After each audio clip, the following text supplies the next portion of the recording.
480. Sean berpikir dengan hati-hati. Dia menyadari mungkin sesuatu telah terjadi pada Maureen di Churchill Bar, jadi dia bertanya, "Maureen, apa terjadi sesuatu di bar? Katakan yang sejujurnya padaku." "Tidak masalah. Aku juga pemegang saham utama grup bar. Aku juga berhak tahu." Maureen sendiri merasa Churchill Bar benar-benar milik keluarga Yuono, jadi dia perlu melaporkan masalah ini pada Sean. "Aku sudah mengungkapkan identitasku kepada pelayan di sini. Aku juga sudah mengatakan bahwa aku pemilik Green King Bar Group, tapi mereka tidak mengenalku atau perusahaan grup bar kita." Ketika mendengarnya, Sean langsung bingung. "Apa? Ternyata terjadi masalah semacam itu? Kamu tunggu sebentar." Sean meletakkan telepon, menutup gagang telepon dengan tangannya, dan bertanya pada pengurus virus di kursi penumpang bagian depan, "Pengurus virus, apa Churchill Bar milik keluarga Yuono kita?" Pengurus Fang mengangguk. "Tentu saja, Tuan Muda." Sean mengangkat telepon lagi dan berkata pada Maureen, "Biar aku yang mengurus masalah ini. Kamu tunggu aku di bar. Aku ke sana sekarang juga."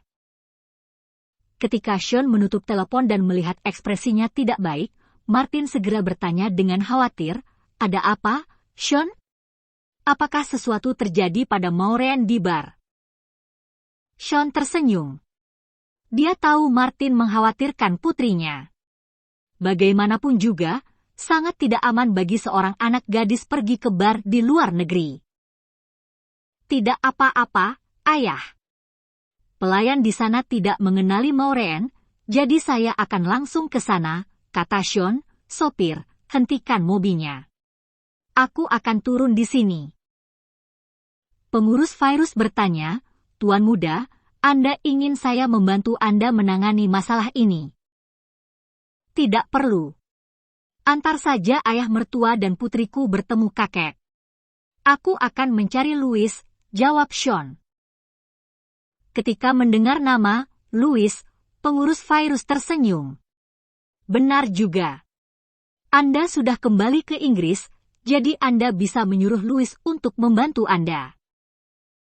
Louis seorang yang gagah berani dan diutus keluarga Yuono untuk Sean.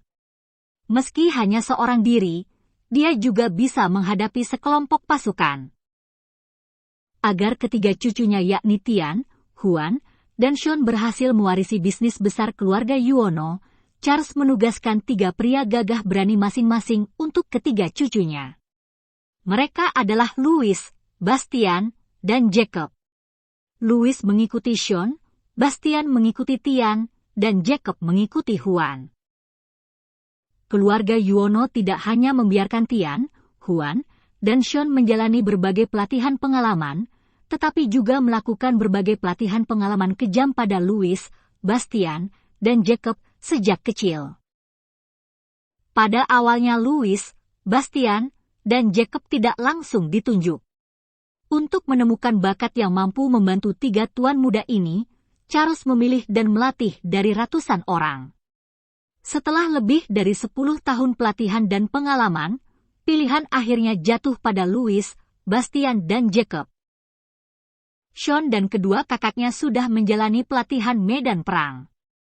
Louis, Bastian, dan Jacob sudah mengalami lebih banyak pelatihan pengalaman medan perang. Sean dan kedua kakaknya sudah menjalani pelatihan pengalaman bisnis.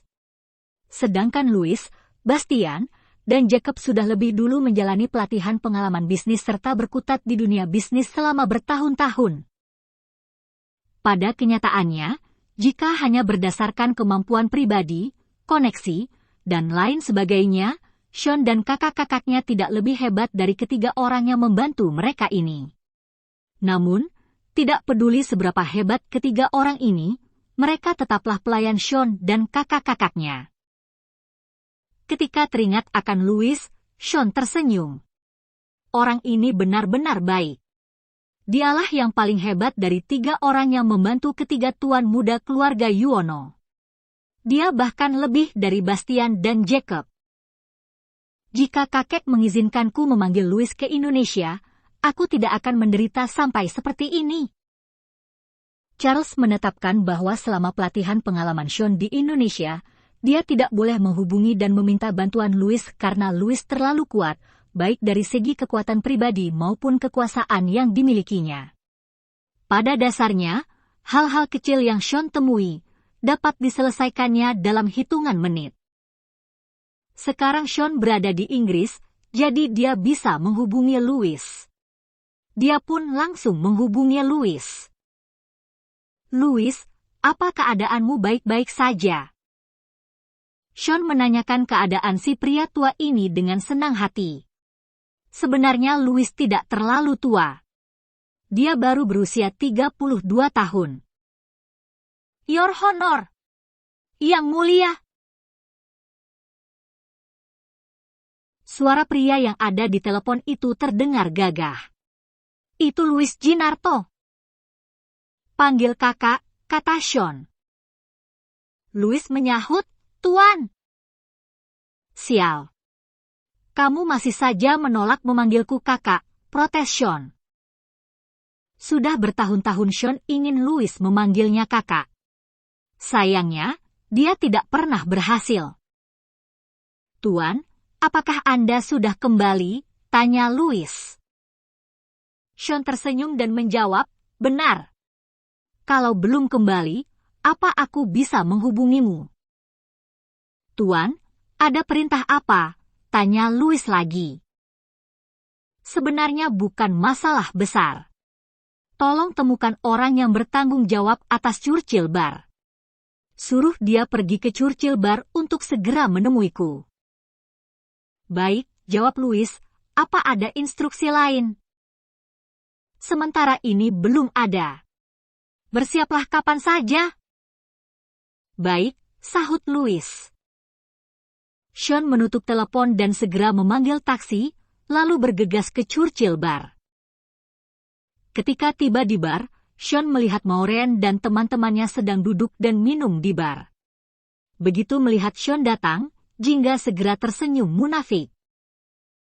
Wow! Suami sayangku. Silakan duduk. Kak Sean yang tampan, kamu ingin menemani kami minum? Tadi kami memesan 4 botol minuman paling mahal di sini. Jangan sampai disia-siakan. Ketika Jingga bertemu Sean lagi, dia sama antusiasnya seperti sebelumnya, seperti tuan rumah yang menjamu tamu. Sementara ketika Mega dan Belinda bertemu Sean lagi, mereka justru tampak meremehkan, menghina, dan mengabaikannya sama sekali.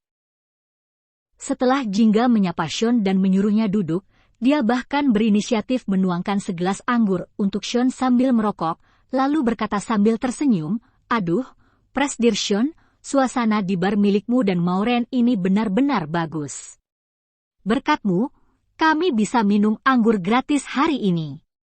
Ayo kita bersulang untuk Presdir Sean, ya? Mega dan Belinda tertawa mencibir dan tidak bermaksud mengangkat gelas mereka. Sean berpengalaman dalam hal ini.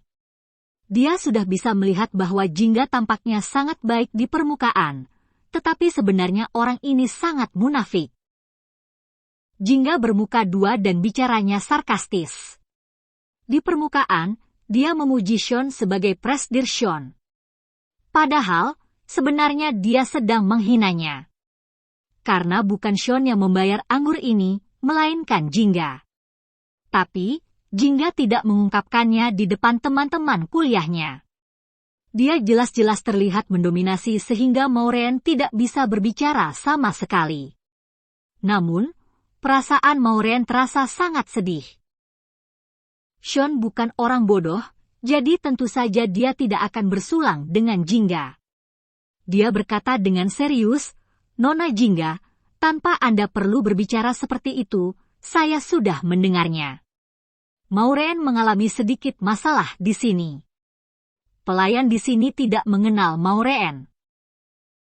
Ketika Jingga melihat tidak ada orang yang bersulang dengannya, Jingga pun menegak minumannya dan berbicara pada dirinya sendiri. Kalau ingin seseorang mengenalmu, kamu sendiri harus punya kemampuan dulu. Sean merasa kata-kata Jingga sangat kejam. Setiap kata yang keluar dari mulutnya seolah berduri. Kemungkinan besar, kata-kata Jinggalah yang sudah membuat Maureen menangis barusan. Wanita sialan! Berani-beraninya membuat istriku menangis.